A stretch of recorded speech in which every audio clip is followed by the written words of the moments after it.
Monday, 21st September 1942.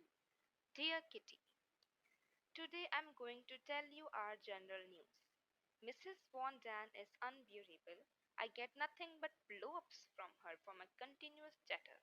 She is always pestering us in some way or other. This is the latest. She doesn't want to wash up the pans if there is a fragment left, instead of putting it into a glass dish as we've always done until now. She leaves it in the pan to go bad.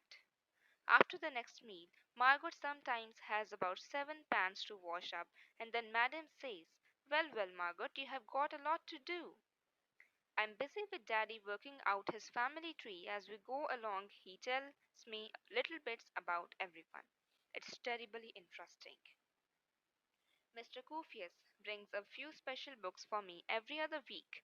I'm thrilled with the Jupiter Hill series. I've enjoyed the whole of Sissy Van Maxwell very much, and I've read Anne Somerset Bate 4 times, and I still laugh about some of the ludicrous situations that arise.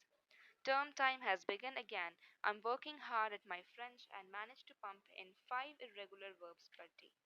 Peter sighs and groans over his English. A few school books have just arrived. We have a good stock of exercise books, pencils, rubbers, and labels, as I brought these with me. I sometimes listen to the Dutch news from London.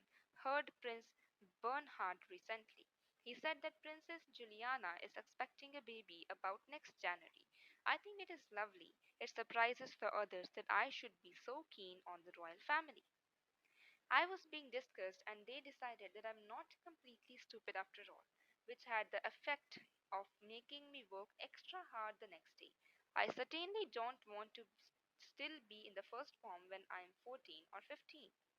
Also, the fact that I'm hardly allowed to read any decent books was mentioned.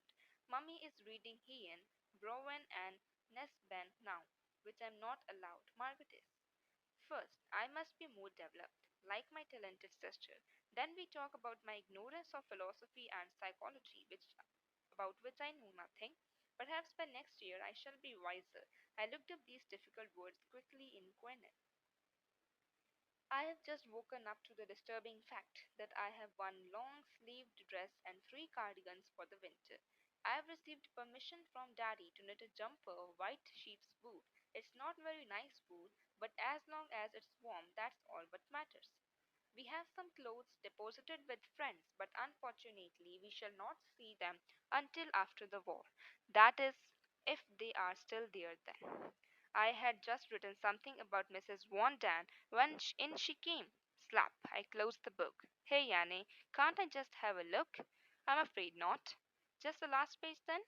No, I'm sorry. Naturally, it gave me a frightful shock because there was an unflattering description of her on this particular page. Yours, Annie. Friday, 25th September 1942. Dear Kitty, yesterday evening I went upstairs and visited the Van Dans. I do so occasionally to have a chat. Sometimes it can be quite fun. Then we have some moth biscuits. The biscuit tin is kept in the wardrobe, which is full of moth balls, and drink lemonade. We talked about Peter. I told them how Peter often strokes my cheek and that I wished he wouldn't, as I don't like being pawed by boys. In a typical way parents have, they asked if I couldn't get fond of Peter, because he certainly liked me very much. I thought, oh dear, and said, oh no, I imagine it. I did say that I thought Peter rather awkward, but that it was probably shyness, as many boys who haven't had much to do with girls are like that. I must say that the refuge committee of the secret annex male section is very ingenious. I'll tell you that they have done now to get news of us through to Mr. Von Dick, Trevi's chief representative, and a friend who has surreptitiously hidden some of our things for us. They typed a letter to a chemist in South Zealand who does business with our firm in such a way that he has to send the enclosed reply back in an addressed envelope. Daddy addressed the envelope to the office.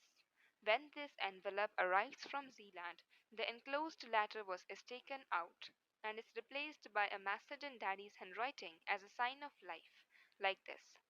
Van Dijk won't become suspicious when he reads the note. They specially chose Zeeland because it is so close to Belgium and the letter could have easily been smuggled over the border.